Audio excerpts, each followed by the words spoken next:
What happens when a carefully orchestrated television appearance turns into an explosive confrontation that nobody saw coming? When two of the most talked-about figures in modern royalty find themselves on opposite sides of a heated argument that plays out in front of millions of viewers. Today, we're breaking down the most shocking moment in recent television history. A clash so intense it left the studio audience speechless and sent shockwaves around the world. Before we get into all the incredible details, make sure to subscribe and let me know in the comments what you think really triggered this unprecedented outburst. The View's studio buzzed with anticipation as cameras rolled for what was supposed to be a routine interview. Whoopi Goldberg, flanked by her co-hosts, welcomed their high-profile guests with the kind of professional warmth that had made the show a daytime television staple for decades. Prince Harry entered first, his familiar smile masking what would soon become evident as underlying tension. Meghan Markle followed moments later, her composed demeanor suggesting she was ready for the typical softball questions about their latest charitable endeavors. "We're thrilled to have you both here today," Whoopi began, her voice carrying the authority that comes with years of hosting experience. "Let's start with something our audience is really curious about. Your recent documentary has sparked quite a bit of conversation. Harry, what was your main goal in sharing such personal family moments?" Harry leaned forward slightly, his hands clasped together as he spoke with measured precision. "Well, Whoopi, we felt it was important to tell our story authentically. For too long, there have been narratives about us that simply weren't true. We wanted people to see the real us, the real challenges we've faced as a family." Joy Behar jumped in with characteristic directness. "But some critics are saying you're profiting off of family drama. How do you respond to accusations that you're exploiting your royal connections for financial gain?" The question hung in the air for a moment longer than comfortable. Meghan's jaw tightened almost imperceptibly, while Harry's smile became noticeably strained. It was clear this wasn't the direction they had expected the interview to take. "That's a fundamental misunderstanding of what we're doing," Meghan responded, her voice steady but carrying an edge that hadn't been there moments before.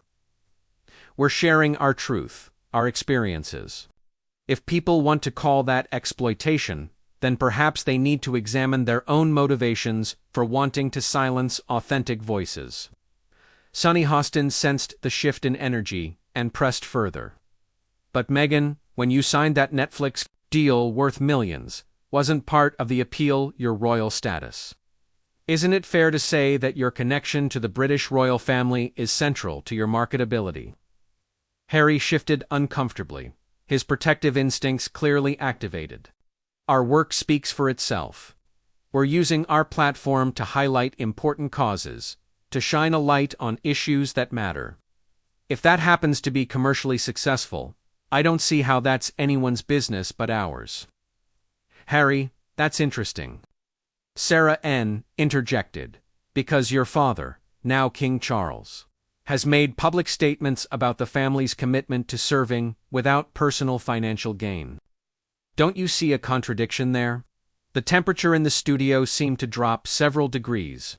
Meghan's posture straightened, and for the first time since entering the studio, she looked genuinely angry rather than merely defensive. "With all due respect," Meghan said, her voice now carrying unmistakable frost, "my husband's family doesn't get to dictate how we support ourselves or our children. We've been cut off, remember? We're not receiving taxpayer money. We're not living in palaces provided by the crown. We're making our own way." Whoopi, sensing the interview was heading into dangerous territory, but also recognizing compelling television when she saw it, decided to push deeper. "Meghan, you say you've been cut off, but palace sources have suggested that financial support was offered contingently upon certain commitments. Were you unwilling to accept those conditions?" Harry's face flushed visibly. "Palace sources," he said with unmistakable bitterness. "Always the palace sources. Never anyone willing to go on record. Never anyone taking responsibility for the lies they spread. These unnamed sources have been destroying our lives for years. Harry, Joy said firmly, you're talking about your own family here. Your father, your brother. Are you seriously suggesting they're orchestrating some kind of campaign against you? I'm suggesting, Harry replied, his voice rising slightly, that the institution has a very specific way of operating, and anyone who threatens that system becomes a target. My wife became a target the moment she showed she wouldn't be controlled. The co-hosts exchanged glances. This was far beyond anything they had anticipated, and the raw emotion in Harry's voice was palpable through the television screen. Alyssa, Farrah Griffin leaned forward with journalistic intensity. So you're saying the royal family actively worked against Meghan? That's a pretty serious accusation, Harry. It's not an accusation, Meghan interjected sharply. It's a fact. And frankly, I'm tired of pretending otherwise. I'm tired of protecting people who never protected me.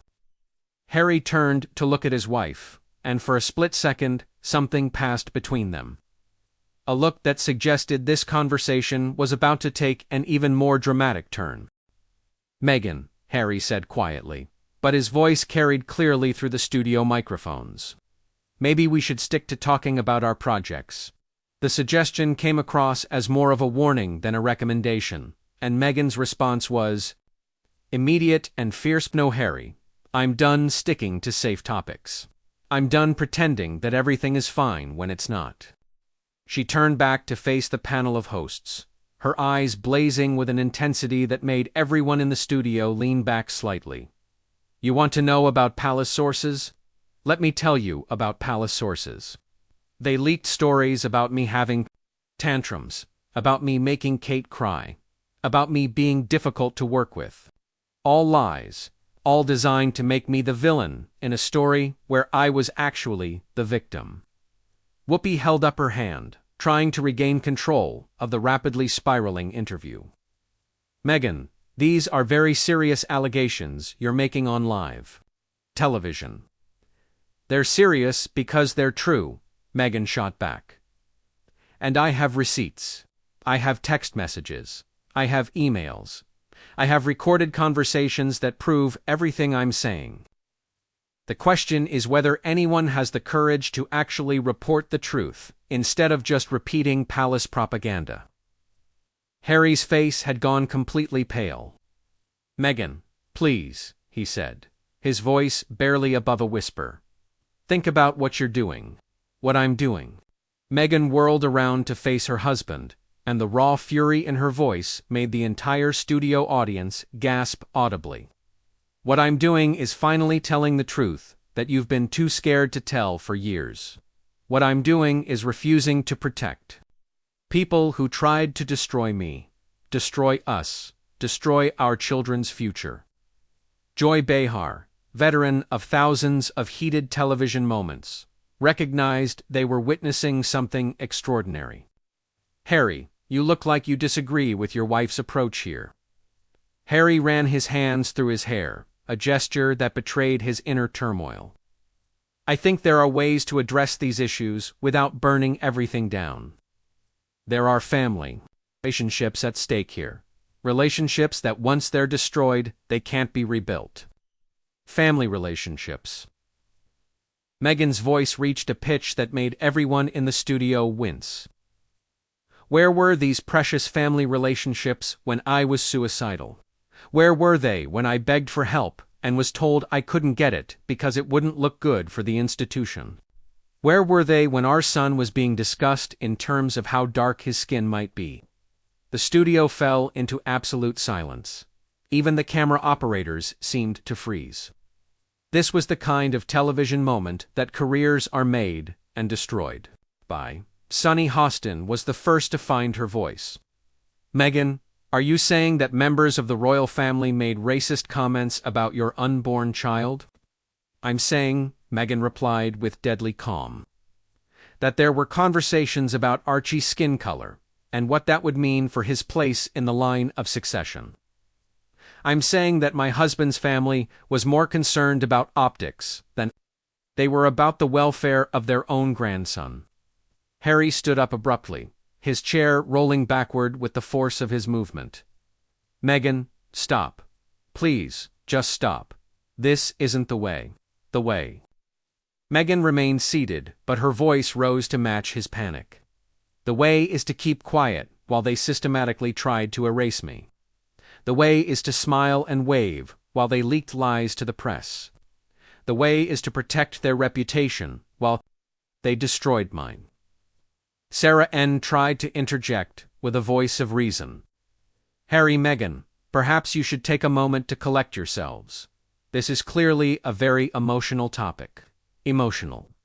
Meghan laughed, but there was no humor in it. This is beyond emotional. This is about survival. This is about my children knowing that their mother didn't just roll over and accept being treated like garbage by people who claim to represent moral authority. Harry moved closer to his wife, his hands outstretched in what appeared to be a pleading gesture. Think about William. Think about Catherine. Think about what this will do to them, to their children. They never asked for any of this, William. Meghan's voice cracked with disbelief. Your brother, who refused to return your phone calls for months, your brother who let his staff brief against me to make his wife look better, that William, he's still my brother, Harry said desperately. Despite everything, he's still my brother, and I love him. And what about me, Harry? Meghan stood up now, facing her husband across the small space between their chairs. What about your wife? Do you love me enough to stop protecting people who hate me? Do you love me enough to finally choose our family over theirs? The question hung in the air like a challenge, and every person in that studio knew they were witnessing something that should probably be happening in private, not broadcast to millions of viewers. Lisa Farah Griffin, sensing the gravity of the moment, spoke carefully. This seems like a conversation you two need to have away from the cameras. No, Meghan said firmly, never taking her eyes off Harry. I'm tired of having private conversations that lead to public humiliation. I'm tired of being told to handle things quietly while they handle things loudly through their pet journalists. If Harry wants to keep protecting his family's reputation at the expense of our marriage, then everyone might as well know it. Harry's voice when he finally spoke was barely audible. That's not fair, and you know it. Fair. Meghan stepped closer to him, and the tension between them was so thick it seemed to press against the studio lights. Nothing about any of this has been fair. Fair would have been them welcoming me into the family. Fair would have been them protecting me from racist attacks in the media. Fair would have been them caring more about my mental health than their precious protocols. Whoopi made one final attempt to restore some semblance of order to her show. I think we need to take a commercial break. No, Meghan said, without looking away from Harry. We're not taking a break. Not this time. Harry, I need you to choose. Right here, right now, on live television. Are you with me, or are you with them? Because I can't keep fighting this battle alone, while you try to play both sides. Harry stared at his wife, for what felt like an eternity, his face cycling through emotions that were painful to watch. The studio audience was so quiet, you could hear the hum of the air conditioning system. Camera operators adjusted their positions to capture every micro-expression, every telling gesture, as one of the most watched couples in the world faced their moment of truth on live television. Meghan, Harry finally said, his voice hoarse with emotion, this isn't fair. You're asking me to choose between my family and my family. You're asking me to burn bridges that can never be rebuilt. I'm asking you to choose between your past and your future, Meghan replied, her voice steady, despite the tears that had begun to form in her eyes. I'm asking you to choose between the people who abandoned you when you needed them most, and the woman who has stood by you through everything. Joy Behar, recognizing television gold when she saw it, couldn't help but probe deeper. Harry, when you left royal duties, wasn't that choice already made? Harry turned toward the panel, seeming grateful for a momentary reprieve from his wife's intense gaze. I thought it was. I thought stepping back from royal duties meant we could have our own life, while still maintaining family relationships. I never wanted it to be all or nothing. But it is all or nothing, Meghan interjected sharply. It always has been. They made sure of that when they started their campaign to destroy me. You can't be neutral in your own life, Harry. You can't. Keep one foot in each world when one of those worlds is actively trying to eliminate me from the picture. Sonny Hostin leaned forward with the intensity of a prosecutor. Meghan, you mentioned having receipts earlier. Are you prepared to make those public? I've been prepared for years, Meghan said without hesitation. I've been holding back out of respect for Harry's feelings, out of hope that somehow his family would come to their senses and realize that their behavior was unacceptable. But that's never going to happen, is it, Harry? They're never going to apologize. They're never going to take responsibility. They're never going to treat me like a human being worthy of basic respect. Harry's shoulders sagged as if he were carrying an impossible weight. If you release those recordings, those messages, it will destroy everything. It will hurt innocent people. It will hurt children who had nothing to do with any of this. And what about our children? Meghan's voice rose again, but this time it was filled with pain rather than anger. What about Archie and Lilibet? Don't they deserve to know that their mother fought for them? Don't they deserve to know that when their grandmother's family tried to diminish them, their mother stood up and said no? Alyssa Farah Griffin tried to offer a diplomatic solution. Perhaps there's a way to address these issues without making everything public. Have you considered family mediation? Private conversations? Private conversations? Meghan laughed bitterly. We tried that. I begged for private conversations. I wrote letters. I made phone calls. I followed every protocol they suggested. And while I was trying to handle things privately, they were leaking stories to the press, painting me as the villain in a story where I was the victim. Harry stood up again, this time moving toward his wife with his hands extended. Meghan, please, I'm begging you, don't do this, not like this, not on live television, in front of millions of people. Why not? Meghan stepped back, avoiding his outstretched hands. They destroyed me on live television. They destroyed me in newspapers, on websites, on social media. Why should I protect them from the same treatment they gave me? Sarah N. tried one more time to bring some calm to the situation. This level of pain, this level of anger, it's clearly been building for a long time. Harry, don't you think your wife deserves your support after everything she's been through? Harry stopped moving toward Meghan and turned to face the panel. Of course, she deserves my support. She has my support. But supporting your wife doesn't mean you have to destroy your entire family. There has to be another way. There is no other way, Meghan said with finality. I've tried every other way. I've been patient. I've been understanding. I've been forgiving. I've made excuses for people who would never make excuses for me. I'm done, Harry. I'm done protecting them, and I'm done watching you protect them while they continue to hurt us. Whoopi, recognizing that the interview had reached a critical juncture, made one final attempt to give the couple an opportunity. Two stepped back from the brink. Maybe you should both take some time to think about this before making any irreversible decisions. No, Meghan said firmly.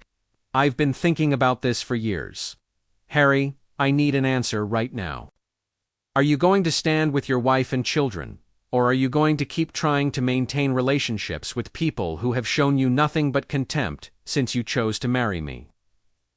Harry looked around the studio, as if searching for an escape route that didn't exist. The hosts watched him with the fascination of people witnessing a train wreck in slow motion. The audience held their collective breath, waiting for his response. I need time, Harry said finally. I can't make a decision this big, this fast, on live television. The words hit Meghan like a physical blow. Her face crumpled for just a moment, before hardening into an expression of cold determination. Time, she repeated, her voice deadly quiet. After everything we've been through, after everything they've put us through, you need time to decide whether you're going to support your own wife. Meghan, that's not what I meant, Harry said desperately, but it was too late. No, I think that's exactly what you meant, Meghan said, gathering her purse from beside her chair. I think you've been trying to have it both ways for so long that you've forgotten there are some situations where you actually have to pick a side. Joy Behar leaned forward urgently. Meghan, where are you going? I'm going home to my children, Meghan said, her voice now completely controlled despite the obvious pain in her eyes. I'm going home to figure out how to explain to them that their father is more interested in protecting the people who hurt their mother than he is in protecting his own family. Meghan, please don't leave like this, Harry pleaded, following her as she moved toward the edge of the set. Please don't make this bigger than it already is. Meghan turned back to face him one last time, and when she spoke, her voice carried the finality of a door slamming shut. I'm not making this bigger, Harry. I'm just finally making it honest. For the first time in years, I'm being completely honest about what this marriage has cost me and what it's going to cost our children if nothing changes. She looked directly into the main camera, addressing the millions of viewers who had just witnessed the implosion of one of the world's most famous relationships. To everyone watching, I want you to know that I tried. I tried to make this work. I tried to be the perfect royal wife, the perfect daughter-in-law, the perfect addition to their family. But sometimes trying isn't enough when the other side isn't trying at all. With that, Meghan Markle walked off the View set, leaving behind a stunned silence, a devastated husband, and television history that would be talked about for decades to come. Harry remained frozen in place for several seconds before slowly turning back to face the panel, his face a mask of shock and grief. I think, he said quietly, we should probably end this interview. The cameras continued rolling as Whoopi struggled to find words adequate for what they had all just witnessed, but there really wasn't anything to say. They had just broadcast the end of a fairy tale, and everyone knew it. So what do you think really pushed Meghan to her breaking point? Was it years of accumulated frustration, or was there something specific that happened right before this interview that made her decide enough was enough? Subscribe to the channel and let me know in the comments what you think was the final straw that led to this explosive confrontation that changed everything.